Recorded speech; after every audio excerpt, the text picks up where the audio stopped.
اللہ تعالیٰ نے حضور کو جو خلق عطا فرمائے وہ بڑی عظیم عطا فرمائے۔ نبی پاک علیہ الصلاۃ والسلام کے اخلاق کے اندر جو کمالات تھے وہ ذرا انفرادی تھے۔ ہمارا آج جو سب سے بڑا مسئلہ ہے وہ نہ اقتصادی ہے نہ معاشرتی ہے، ہمارا سب سے بڑا مسئلہ اخلاقی مسئلہ ہے۔ قومیں، ملتیں، قبیلے جب اخلاق چھوڑ جاتے ہیں اور جب وزاداری چھوڑ جاتے ہیں اور جب عظمت کردار چھوڑ جاتے ہیں تو وہ خود بخود بیک ہونے لگتے ہیں، وہ پیچھے ہٹنے لگتے ہیں۔ بہت سارے لوگ بام عروج پر ہوتے ہیں، آگے نکلتے ہیں، لیکن اپنی اخلاقی کمزوریوں کی وجہ سے وہ پستیوں کی طرف سفر شروع کر دیتے ہیں۔ انسان کے لیے سب سے زیادہ ضروری یہ ہوتا ہے کہ وہ اخلاقی مضبوطی اپنی طبیعت میں پیدا کرے۔ بہت سارے دوست لوگوں سے پیار کرتے ہیں لیکن بعد میں جب وہ ان کا اخلاقی رویہ دیکھتے ہیں تو خود بخود پیچھے ہٹ جاتے ہیں۔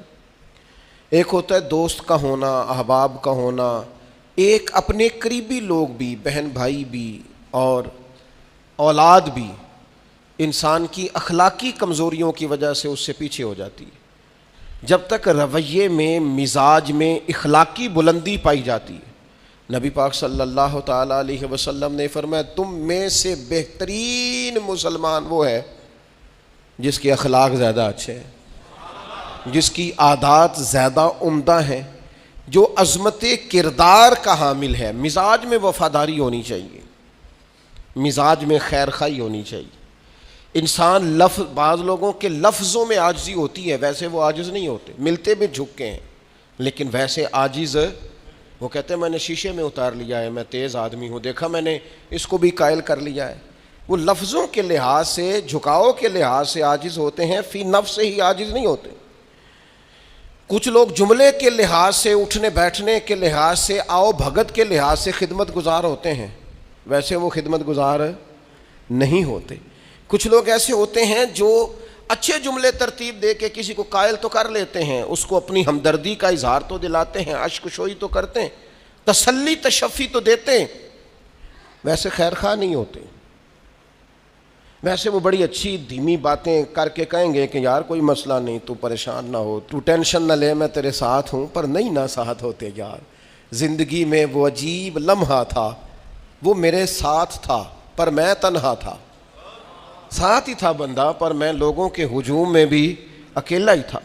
اپنے اخلاقی رویے میں، خلق میں، مزاج میں، یعنی ڈھل جائے طبیعت انسان کی، اس کے رویے عمدہ ہو جائے اور یہ کام کشید نہ کرنا پڑے اسے۔ ہمارے علماء نے لکھا ہے خلق کا معنی یہ ہے کہ اچھے کام کرنے میں تکلیف نہ اٹھانی پڑے، خلق کا معنی یہ ہے کہ اچھے کام خود بخود بندے سے ہونے شروع ہو جائے، وہ خود بخود اچھے کاموں کی طرف اس کی طبیعت مائل ہو جائے، توجہ ہو جائے، اس کا مزاج بن جائے۔ یہ کب ہوتا ہے؟ کس وقت ممکن ہوتا ہے؟ جب آپ ہر وقت کی اخلاقی بلندی حاصل کرتے ہیں۔ نبی پاک صلی اللہ تعالیٰ علیہ وآلہ وسلم کا ایک طریقہ تھا کہ حضور کے مزاج میں اخلاق۔ بعض لوگ ایسے ہوتے ہیں جو بعض اوقات ایسی حرکت کرتے ہیں، ہوتے ہیں لوگ جو ایسی حرکت کرتے ہیں کہ سخت رد عمل کی ضرورت ہوتی ہے۔ بندے کا دل کرتا ہے نرا ڈانٹے نہ، ڈنڈا بھی پکڑ لے، کرتے ہیں بعض اوقات بعض دوست ایسے کام۔ اور پھر ایک اور بڑا خطرناک رویہ ہوتا ہے، آپ کو پتہ ہے اسلام نے سب سے زیادہ ناپسند کسے کیا؟ غیبت کو۔ آپ کسی کے خلاف، کسی کے قبیلے گھر کے خلاف کسی کونے میں کھڑے ہو کے بات کریں، پہنچانے والے پہنچا دیتے ہیں، جو مزے لے کے سنتا ہے وہ مزے لے کے پہنچاتا بھی ہے، یہ پکی بات ہے۔ جس نے آپ کو ٹائم دیا ہے نا سننے کا، وہ باز نہیں آئے گا، وہ پہنچائے گا بھی۔ آپ کی اخلاقی کمزوری نظر آ جائے گی، واضح ہو جائے گی، آپ سامنے والے۔ اچھا کچھ لوگ وزادار ہوتے ہیں، انہیں پتہ چل جاتا ہے بندہ ٹھیک نہیں، لیکن پھر بھی وہ قبول کریں تو اس کا مطلب ہے وہ بندہ اعلیٰ ظرف ہے جس نے رکھا ہوا ہے، تو یہ سمجھتا میں چلاک ہوں، میں اپنی تیزی کے ساتھ گزارا کر رہا ہوں۔ وہ اعلیٰ ظرف ہے جس نے اتنا کچھ پتہ ہونے کے باوجود بھی تیرے لیے کوئی لفظ، وہ بندہ با اخلاق ہے، با مروت ہے، وزادار ہے، وفادار ہے۔ تو میرے عزیز، نبی پاک علیہ الصلاۃ والسلام نے ان اخلاق کی طرف ہماری توجہ دلائی ہے جن میں لوگ بچتے نہیں کہ یہ کام میں نے نہیں کرنا، مجھے کیا لگے، میرا کیا لینا دینا۔ مثلاً ایک تاجر تھا حضور کے زمانہ نور میں، وہ پھلوں کی تجارت کرتا تھا، مشکات شریف میں موجود ہے، کسی وجہ سے اسے نقصان ہو گیا، تو انسان جب تجارتیں کرتا ہے، زندگی گزارتا ہے، تو جہاں اسے نفع ملتے ہیں وہاں کہیں کہیں اسے خسارے بھی ملتے ہیں۔ تو الگ بات ہے کہ ہم صرف نفعوں کے قائل ہوتے ہیں، خساروں کے قائل ہی نہیں ہوتے۔ وہ تاجر تھے، پھلوں کے تاجر تھے، بڑی اچھی تجارت کرتے تھے، کسی وجہ سے نقصان ہو گیا، اب وہ حضور کی بارگاہ میں آئے۔ ہمارے ہاں یہ ہوتا ہے کہ لوگ کہتے ہیں میرا کیا لینا دینا، بلکہ اگر کوئی بندہ اس طرح کا مسئلہ حل بھی کرا رہا ہو تو کہنے حضرت صاحب تو آڈا نہیں ہے کام۔ اس تاجر نے اس بارگاہ میں آ کے کہا جہاں جو آ جاتا ہے ہمیشہ بامراد ہی جایا کرتا ہے۔ یا رسول اللہ صلی اللہ تعالی علیہ وسلم میں پریشان ہو گیا ہوں، اور پہلے جب آدمی مالدار ہوتا ہے تو دائیں بائیں رش بھی ہوتا ہے، اور جب اس طرح کے حالات ہو جائیں تو وہ جو بڑے قریبی ہوتے ہیں وہ بھی کئی دفعہ ساتھ چھوڑ جاتے ہیں، ساری عمر ہی آٹا گدھا ہے، لکھاں کیتے پیڑے، اب وقت آیا ہی تے محمد بخشا کوئی نہیں ہوں بیٹھا نیڑے، لوگ نکل جاتے ہیں، کمزور پڑ گیا بندہ بیچارہ۔ حضور کی بارگاہ میں عرض گزار ہوا یا رسول اللہ تکلیف میں ہوں، تاجر تھا، پھلوں کی تجارت کرتا تھا اور مشکات میں موجود۔ نبی پاک علیہ السلام نے دعا بھی فرمائی، کرم نوازی بھی فرمائی، رحمت بھی فرمائی، عطائیں بھی فرمائی، لیکن حضور نے نا صحابہ سے فرمایا سارے مل کے اپنے بھائی کی مدد کرو۔ تھوڑے پیسے کسی نے دیے، تھوڑے کسی نے دیے، تھوڑے کسی نے دیے، مل کے، اور ایسے لوگوں سے جو لوگ بڑے اس کام کے لیے ہر وقت ذہنی طور پر تیار رہتے تھے، ان لوگوں سے کہا اس کے ساتھ چلو، لیکن اس کا قرضہ ابھی بھی جتنا چڑھ گیا تھا اتنے پیسے جمع نہیں ہوئے تھے۔ اللہ کرے میں آپ کو سمجھاؤں، یہ بھی اخلاقی بلندی والا کام ہے کہ کسی شخص کی کمزوری میں اسے اٹھانا، گرتے ہوئے کو سنبھالنا، پھسلنے والے کو سہارا دینا، بکھرنے والے کو بکھرنے سے بچا لینا، ٹوٹنے والے کو ٹوٹنے سے بچا لینا، پریشان ہو جانے والے کو سمیٹ لینا۔ اللہ کے پیارے رسول صلی اللہ تعالی علیہ وسلم نے فرمایا اپنے بھائی کی مدد کرو۔ لوگوں نے مدد کی، لیکن اس حد تک اس کے پاس پیسے نہ ہوئے جتنا اس کا قرضہ تھا۔ اب حضور نے ان لوگوں کو بلایا جن کے اس نے پیسے دینے تھے، اور پیسے دینے والوں سے کہا کہ اس کے پاس اتنے ہیں، اتنے لے لو، اور چلو تم بھی کچھ نیکی کرو، کچھ لے لو کچھ چھوڑ دو۔ یہ کون کرا رہا ہے؟ رحمت للعالمین نبی۔ اور ہمارا جب کوئی بندہ اس طرح الجھ جاتا ہے پھر تو وہ ساڑھا لگ دے ہی کچھ نہیں نا، اتنے دنوں تک نہ رشتہ داری ہوتی ہے، نہ دوستی ہوتی ہے، نہ تعلق، وہ تیری آنکھ ہو یا سنگ ملامت کی چبھن۔ کون پہنچا ہے میرے درد کی گہرائی تک، دور شہرت میں تو یاروں نے کیا یاد بہت، پر ساتھ آیا نہ کوئی کوچے رسوائی تک۔ جب حالات خراب ہوتے ہیں تو سب سے پہلا کام یہ ہوتا ہے میرا تعلق کوئی نہیں، اور جب ٹھیک ہوتے ہیں تو پھر بڑی لمبی رشتہ داری نکلتی ہے، اوہ ہو کہتے ہیں وہ بڑی دور کے میرے قریبی تعلقات ہیں، بڑا دور کا رشتہ ہے، میرا بڑا قریبی لین دین ہے۔ تو بڑی عمدگی سے لوگ، بڑی دور شہرت میں تو یاروں نے کیا یاد بہت، پر ساتھ آیا نہ کوئی کوچے رسوائی تک۔ جو عرض کرنے جا رہا ہوں اس پر آپ نے زیادہ غور کرنی ہے کہ اگر کوئی آدمی گر رہا ہو تو گرتی دیوار کو دھکا نہیں دینا، اسے سنبھالنا ہے۔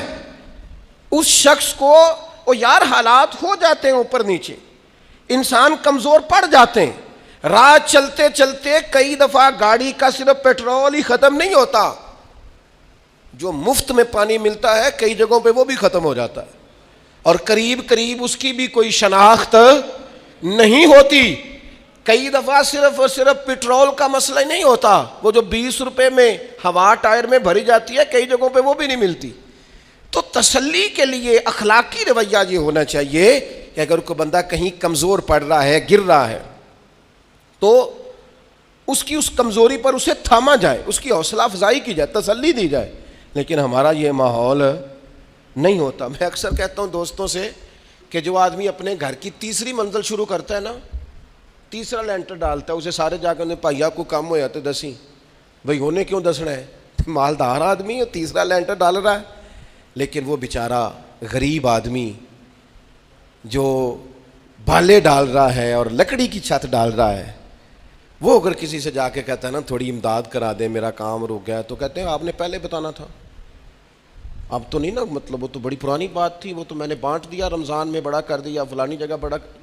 یہ لہجہ درست، یہ اخلاقی رویہ نہیں۔ درد دل اور چیز کا نام ہے، خیر خائی اور چیز کا نام ہے۔ وہ کسی نے کہا تھا کہ پلا کر گرانا تو سب کو آتا ہے، مزہ تو تب ہے کہ گرتوں کو تھام لے ساکی۔ کوئی گر رہا ہو اس کا بازو پکڑنا، اس میں مزہ ہے، اس میں لطافت ہے، اس میں حسن ہے۔ اور ایک دوسرا اخلاقی رویہ جس کی بہت زیادہ ضرورت ہے، جو ہمارے زیادہ ساتھ ہوتے ہیں نا، غلطیاں بھی انہوں نے ہی کرنی ہوتی ہیں۔ جو آپ کے ساتھ نہیں، انہیں آپ کو معاف بھی نہیں کرنا پڑتا۔ معاف کسے کرنا پڑتا ہے؟ معاف کسے کرنا پڑتا ہے؟ اپنے خادم کو۔ اگر آپ آفیسر ہیں تو اپنے ملازم کو۔ معاف کسے کرنا پڑتا ہے؟ اپنے بہن بھائیوں کو، رشتہ داروں کو، اہل خانہ کو۔ معاف کسے کرنا پڑتا ہے؟ اپنے شاگردوں کو، ارادت مندوں کو، دوست احباب کو، اپنوں کو معاف کرنا ہوتا ہے۔ کسی کے ساتھ آپ کا کئی دفعہ دوست آ جاتے ہیں، میں عمرے پہ جا رہا ہوں، کوئی غلطی ہوئی تو معاف کر دینا، تو میں کہتا ہوں مجھ سے آپ کیا معافی مانگیں گے؟ آپ ادب سے مل کے چلے جاتے ہیں۔ جن کے ساتھ آپ کا اٹھنا بیٹھنا ہے ان سے معافی مانگیں۔ جو زیادہ قریب رہیں گے غلطیاں بھی تو وہی کریں گے نا، جو روز مانتے ہیں، کسی وقت سستی بھی دکھاتے ہیں۔ تو معاف تو کرنا ہوتا ہے اپنوں کو۔ ایک خاص بات کروں آپ سے، بیٹیوں کو معاف نہیں کرنا پڑتا، معاف بہو کو کرنا پڑتا ہے۔ کر کے تو دیکھو نا یار۔ ایک معیار ہے بیٹی کے لیے، وہ بیاہ کے کسی جگہ گئی ہے، اس کی شکایت آئی ہے، تو ہمارا جواب یہ ہے کہ ابھی بچی ہے، سیکھتے سیکھتے سیکھ جائے گی۔ یہ جواب بنائیں بہو کے لیے۔ اگر وہ غلطی کرے، اس کی ساس شکایت کرے، اس کا خاوند شکایت کرے، تو یہ بہو کے لیے بولیں کہ ابھی بچی ہے، سیکھتے سیکھتے۔ یہ بہو کے لیے بات کریں کہ بچی ہے، سیکھتے سیکھتے۔ یہ بہو کے لیے ضرورت ہے اس کی۔ بیٹی کے لیے تو اس کی ضرورت، بیٹی غلطی کرے تو اس کے وکیل بن جاتے ہیں۔ ساری زندگی ساس سسر اپنی بیٹی کے وکیل رہتے ہیں اور اپنی بہو کے جج بنے رہتے ہیں۔ اس کے لیے فیصلے سناتے ہو، اس کی وکالت کرتے ہو، یہ بیٹی نہیں کسی کی، اس کے جج بن گئے ہو، اس کے حق میں فیصلوں کا اعلان ہے، اس کے لیے وکالتوں کا اعلان ہے۔ چھ معنی دارت۔ مسلمان کا یہ اخلاقی رویہ نہیں ہوتا۔ نبی پاک علیہ الصلوۃ والسلام نے ہمیں سبق دیا ہے، جو قریب رہنے والے ہیں انہیں ہی تو معاف کرنا ہے، دوسرے کو تو معاف کرنا ہی نہیں پڑتا۔ اپنوں کو ہی تو معافی کی ضرورت ہوتی ہے، چونکہ اپنوں نے ساتھ رہنا ہے۔ حضرت انس بن مالک رضی اللہ تعالیٰ عنہ یہ بڑے خوش نصیب خوش بخت انسان ہیں۔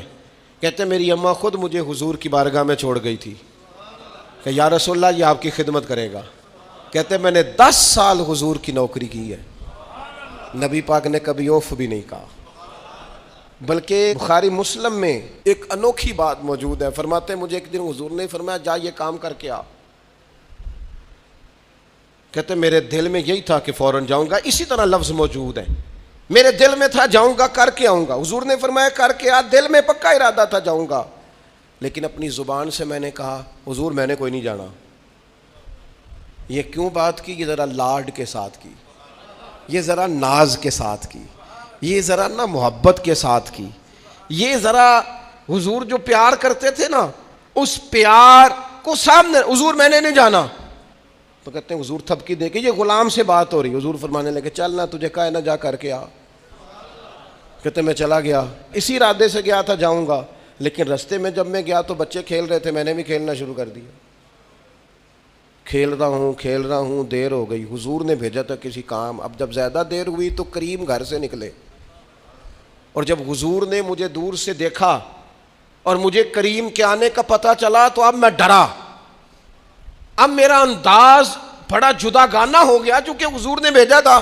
یہ تو خادم کی بات ہے نا، ایسا سچی گل دسیا جی اپنا منڈا بھی کدے نہ جائے تے او تینوں میں کلیا سی تو گیا کیوں نہیں؟ ناراض نہیں ہونا آپ نے، لیکن چلو بچہ ہے، کسی وقت دیر سویر بھی ہو ہی جاتی ہے، کیوں اتنی سختی کرتے ہیں؟ حضرت انس بن مالک کہتے ہیں جب حضور کو آتے دیکھا تو میں پوری طرح ڈر گیا، لیکن قریب محبوب جب میرے قریب آئے اور مجھے ڈرا ہوا دیکھا نا تو پھر رحمت للعالمین محبوب کی رحمت کا بادل چھایا، اور جب حضور مجھے دیکھ کے ہنسے نا بس وہ ہنس گئے اور میرا کام بن گیا۔ بس کریم تھوڑی دیر ہوئی، ایک آیا کالیاں زلفاں والا، ایویں 2 کڑیاں میرے من وچ رکیا تے کر گیا نور اجالا۔ بات بن گئی، بات طبیعت ٹھنڈی ہو گئی، تو حضور فرمانے لگے میں نے کہا تھا جاؤ، گئے نہیں۔ اب جب حضور مسکرا گئے تو بات ہی ختم ہو گئی۔ یا رسول اللہ صلی اللہ علیہ وسلم جانے لگا ہوں، تو حضور نے پھر شروع سے بات شروع کر دی، حضور جانے لگا ہوں، فرمایا جا دوڑ کے آ، پھر جو کہا تھا وہ کر کے آ۔ لیکن وہ بیچ میں جو دیر ہوئی تھی، وہ جو لیٹ ہوئی تھی، اور جو میں کہہ کے آیا تھا میں نے نہیں جانا، حضور نے اس بات پر مجھ سے کوئی سختی نہیں کی. میرے عزیز، اپنوں نے تو غلطی کرنی ہے، معاف کس کو کرنا ہے؟ اپنوں کو. لیکن ہم نے باہر ساری دنیا کو معاف کر دیا ہے، اپنوں کو ہم معاف کرنے کو تیار نہیں. اپنوں کو معاف کرنا ہے، اپنوں سے درگزر. اور پھر آپ اگر کوئی دینی تعارف رکھتے ہیں، آپ نمازی ہیں، آپ حاجی صاحب ہیں، آپ بزرگ ہیں، آپ شیخ ہیں، تو پھر تو آپ کے اخلاق میں اور زیادہ وسعت ہونی چاہیے. جیسے جیسے بندے کی عمریں بڑھتے جائیں نا، ویسے ویسے اسے میٹھا ہونا چاہیے، کڑوا نہیں ہونا چاہیے. جیسے جیسے اس کی تسبیح بڑھتی جائے ویسے ویسے اس کا لہجہ بھی وسیع ہونا چاہیے. اس کے مزاج کے اندر دینی اگر آپ تعارف رکھتے ہیں تو پھر تو آپ کو، میں آپ سے عرض کروں، میں کئی دفعہ دوستوں سے شکوہ کرتا ہوں، میں کہتا ہوں یار ہم تو جو کہنا چاہتے ہیں وہ بھی نہیں کہہ سکتے.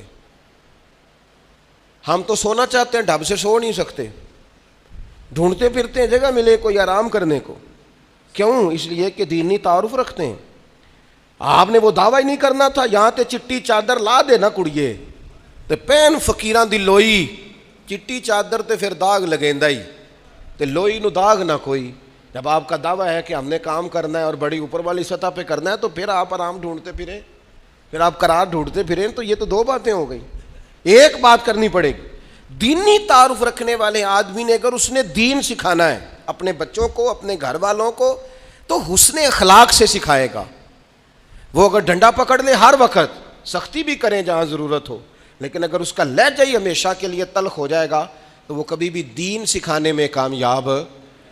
انسان بہت سارے دینی غلطیاں کرتے ہیں. میں بہت سارے لوگوں کو دیکھتا ہوں وہ اس طرح تنقید کر رہے ہوتے ہیں جیسے انہوں نے پہلے اسے پورا درس نظامی پڑھایا ہے، اصول پڑھائے ہیں، تو اب غلطی کر رہا ہے تو تنقید کر رہے ہیں. بھائی عام آدمی ہے، اس سے غلطی ہوگی. بڑی اہم بات بھی، بہت بڑا آدمی بنیادی بات سے بھی کسی وقت ناآشنا ہو سکتا ہے، لیکن آپ کے لہجے میں سختی ہے، آپ بات کرتے ہیں تو تلخ کرتے ہیں. آپ سے کوئی دینی کلام کیا جاتا ہے تو آپ سخت ہیں. دینی لوگوں کو چاہیے کہ وہ دین سکھائیں تو اس میں بہت زیادہ اخلاق کا خیال رکھیں. غلطیاں کریں گے لوگ. اگر آپ عالم ہیں اور آپ کے پاس کوئی دینی معلومات ہیں تو پھر آپ کو اس کی خوبصورتی کا بھی پتہ ہونا چاہیے. آپ نے حضرت معاویہ بن حکم رضی اللہ تعالیٰ عنہ کہتے ہیں میں نے حضور کی مسجد شریف میں نماز پڑھی تو ایک شخص کو نا چھینک آئی، یہ بھی بخاری مسلم میں موجود ہے، تو میں نے نماز میں کہہ دیا یرحمک اللہ. یہ چھینک آنے کا جواب ہوتا ہے، میں نے یہ نماز میں کہہ دیا. تو بہت سارے لوگ مجھے گھورنے لگ گئے، کچھ نے اپنے ہاتھ بھی مارے زانوں پر کہ یہ کیا کر رہے ہو، نماز میں بول رہے ہو. فرماتے ہیں نماز مکمل ہوئی اور یہ لفظ ہیں حضرت معاویہ بن حکم رضی اللہ تعالیٰ عنہ کے، فرمانے لگے قسم اللہ کی میں نے حضور سے بہتر سمجھانے والا نہ پہلے کبھی دیکھا ہے نہ بعد میں کبھی دیکھا. فرماتے ہیں نہ حضور نے مجھے مارا نہ ڈانٹا، بلکہ جس طرح ایک بچے کو گویا ٹریٹ کیا جاتا ہے، سمجھایا جاتا ہے. حضور فرمانے لگے اللہ کے بندے نماز میں کوئی اور بات نہیں کرنی چاہیے، صرف اللہ کی تسبیح پڑھنی چاہیے، اس کے اسماء کا ذکر کرنا چاہیے یا قرآن پاک پڑھنا چاہیے. نماز میں کوئی اور کلام کرنے کی اجازت نہیں ہے. ہمارے ہاں لوگ دینی مسئلہ سمجھاتے ہیں تو اتنا ان کے مزاج میں تلخی ہوتی ہے بعض اوقات، اللہ ماشاءاللہ. کچھ لوگوں کی طبیعت اتنی کرخت ہوتی ہے، بچہ نماز پڑھ رہا ہے اور حاجی صاحب اس کے ساتھ کھڑے نماز پڑھ رہے ہیں، لیکن وہ اس کو کھڑا کر رہے ہیں تو یوں کندھے سے ہلا کے، تینوں آج تک نہیں پتا نماز ہے کہ یہ آپ دین سکھا رہے ہیں. یہ اخلاقی رویہ دین سکھانے کا، یہ لب و لہجہ دین سکھانے کا. قطعاً ایسا کوئی کام نہ کریں. میں تو یہ مدارس کے اساتذہ سے بھی کہتا رہتا ہوں، میں کہتا ہوں نبی پاک نے کبھی کسی کو نہیں مارا. آپ بچوں کو ڈانٹیں، کریں کچھ، لیکن وہ رویہ آپ اختیار نہ کریں جس کی دین اجازت نہیں دیتا. تو اخلاقیات میں ان چیزوں کا ضرور خیال کریں. ایک روایت اور عرض کر دوں آپ کو. حضرت جابر بن عبداللہ رضی اللہ تعالیٰ عنہ فرماتے ہیں میرے والد احد میں شہید ہو گئے تھے، میرے ذمے بہنوں کا بوجھ بھی تھا اور قرضہ بھی تھا. اللہ کے محبوب علیہ السلام نا مختلف طریقوں سے مختلف انداز میں میرے اوپر کرم نوازیاں فرماتے. نوازنے کا طریقہ، آپ نہ کسی کو نوازیں بہانے سے. میں نے بعض بزرگوں کو دیکھا ہے کسی بچے کو ادارے میں خانقاہ میں کمزور دیکھتے، وہ سریلا بھی نہیں ہے، اسے کہتے چل پتر نعت سنا، وہ نعت سنا رہا ہے تو اسے نذرانہ دے رہے ہیں، چل بیٹے تلاوت سیکھ سنا، چل تقریر سنا، کسی بھی طریقے سے اس کو تسلی ہو رہی. اور اس طرح کا رویہ نہ اپنایا جائے کہ وہ مانگنے والا بن جائے. یہ اخلاقی بلندی ہوتی ہے آپ کی کہ آپ کسی شخص کو بہانوں سے نوازیں، اس طرح کا ماحول نہ بنائیں کہ آپ اسے کہیں کہ چونکہ تو کمزور ہے، غریب ہے، فقیر ہے، لہذا تجھے دے رہا ہوں۔ حضرت جابر بن عبداللہ فرماتے ہیں، اور یہ بھی آپ کو مسلم شریف میں ملے گا، فرماتے ہیں کہ جنگ میں حضور کے ساتھ تھا، میرا اونٹ بڑا کمزور ہو گیا، بیمار ہو گیا، چل نہیں رہا تھا۔ حضور میرے قریب آئے اور پیچھے آ کے فرمانے لگے اسے بھگاتا کیوں نہیں؟ میں نے کہا حضور بیمار ہے، کیسے بھگاؤں؟ تو نبی پاک نے نا اونٹ کو ایک درہ لگایا اور گویا پیغمبر اعظم نے حکم دیا، نبی رحمت نے، نبی اکرم نے حکم دیا، فرمایا اونٹ بھاگتا کیوں نہیں؟ وہ جو سب سے پیچھے تھا وہ سب سے آگے نکل گیا۔ واہ کیا جود و کرم ہے شہ بطحا تیرا، اور نہیں سنتا ہی نہیں مانگنے والا تیرا۔ سرکار نے حکم دیا، وہ اونٹ سب سے آگے نکل گیا۔ اب حضور گھوڑا دوڑا کے آگے آئے اور فرمانے لگے جابر یہ اونٹ میرے ہاتھ بیچ نہیں دیتا، وہ بیمار تھا، حضور کے حکم سے بھاگا ہے، فرمایا بیچ نہیں دیتا؟ کہا نہیں یا رسول اللہ آپ ویسے ہی رکھ لیں۔ فرمایا نہیں میں پیسے دوں گا۔ یا رسول اللہ آپ کا یہ ہے؟ فرمایا نہیں آپ قیمت بتائیں۔ حضور ٹھیک ہے اتنے کا اونٹ ہے، میں مدینہ طیبہ جا کے آپ کی خدمت میں پیش کر دوں گا۔ حضرت جابر بن عبداللہ فرماتے ہیں حضور نے مجھ سے اونٹ خریدا، مدینہ طیبہ پہنچ کر نبی پاک صلی اللہ تعالی علیہ وسلم نے سیدنا بلال حبشی سے فرمایا جابر کو اونٹ کی قیمت بھی دے دو اور کچھ پیسے زیادہ بھی دے دو۔ فرماتے ہیں مجھے اونٹ کی قیمت بھی مل گئی، کچھ پیسے زیادہ بھی مل گئے، اور جب میں حضور کی بارگاہ میں حاضر ہوا اونٹ پیش کر کے اور قیمت لے کے جانے لگا تو حضور فرمانے لگے جابر جانا نہیں، قیمت بھی تیری ہے، اونٹ بھی تیرا ہے۔ نبی پاک نے وہ اونٹ بھی تحفے میں مجھے واپس دے دیا۔ یہ اخلاقی رویے کی بلندی کہ کسی شخص کی غربت میں اسے نوازنا، لیکن اس طرح کا نوازنا اسے محسوس نہ ہو کہ مجھے امداد دی جا رہی ہے۔ تو اپنے ان چند ایک اخلاقی رویوں پر ضرور توجہ کریں۔ ایک تو سب سے جس کو آپ دیکھیں کمزور ہو گیا ہے، گر رہا ہے، پریشان ہے، اس کا ضرور خیال کریں۔ لوگ بڑے بڑے تیز دوڑتے ہیں، کسی جگہ پھر گر بھی جاتے ہیں، گرتے ہوئوں کو سنبھالنے کی کوشش کریں۔ دوسری گزارش یہ کی ہے میرے عزیز، جو ہمارے قریبی لوگ ہیں انہیں تو ہم نے معاف کرنا ہے، اپنوں کو ہی تو ضرورت ہوتی ہے کہ درگزر کر کے اپنے ساتھ رکھا جائے، پیار کر کے اپنے قریب کیا جائے۔ اور تیسری گزارش یہ ہے کہ اگر آپ کسی کو دینی پیغام دینا چاہتے ہیں تو نہایت محبت کے ساتھ، نہایت خلوص کے ساتھ دینی مسئلہ آپ کسی کو بھی بتائیں تو اسے چھوٹا بچہ سمجھ کر آپ ڈیل کریں، شدت نہ اختیار کریں دین بتانے میں، وہ لہجہ اختیار نہ کریں جس لہجے میں محسوس ہو کہ آپ خود بااخلاق نہیں ہیں تو آپ کسی کو کیا سمجھائیں گے۔ اور چوتھی گزارش یہ کی ہے جب کسی کی مدد کریں اسے رسوا کر کے نہیں، کسی کی پھیلی جھولی دیکھ کر خوش ہو کے نہیں، بلکہ آپ اعزاز بھی اس شخص کو عطا کریں اور رویہ اس طرح کا اختیار کریں جس میں محسوس ہو کہ اس کی عزت نفس مجروح نہیں ہوئی۔ ان چیزوں کو پیش نظر رکھ کے جب اخلاقی بلندی ہم حاصل کریں گے نا۔ ایک میں اور بات بڑی ضروری آپ کی خدمت میں عرض کروں، جو آدمی بھی اپنے آپ کو بڑا سمجھتا ہے، وہ مالی طور پہ بڑا ہے، علمی طور پر بڑا ہے، عہدے کے طور پہ بڑا ہے، قبیلے کے طور پہ بڑا ہے، خاندان میں بڑا ہے، وہ کسی بھی مقام پر کسی بھی انداز میں بڑا ہے، اللہ نے فضل کیا وہ بڑا ہو گیا، اسے سمجھ آ گئی ہے کہ کچھ لوگ میری بات سنتے ہیں، میرا فیصلہ مانتے ہیں، تو وہ اچھی طرح سمجھ لے کہ اگر وہ اللہ کے فضل سے اسے کوئی موقع مل گیا بڑا ہونے کا تو وہ اپنے اخلاق کو بڑا کرے، پھر اپنے کردار کو بڑا کرے، پھر اپنے حوصلے کو، ظرف کو اور اپنے ذہن کو بڑا کرے۔ اس لیے کہ آپ اپنے کردار کی اور حوصلے کی بنیاد پر بڑے بنیں گے۔ صرف یہ کہ 2-3 آپ کے نام کے ساتھ القابات لگ جائیں اور چند لوگ آپ کو سلوٹ کرنے لگ جائیں، اس سے نہیں پتہ چلے گا کہ آپ بڑے ہیں۔ کردار و عمل سے خوشبو آئے گی تو پتہ چلے گا آپ کتنے بڑے ہیں۔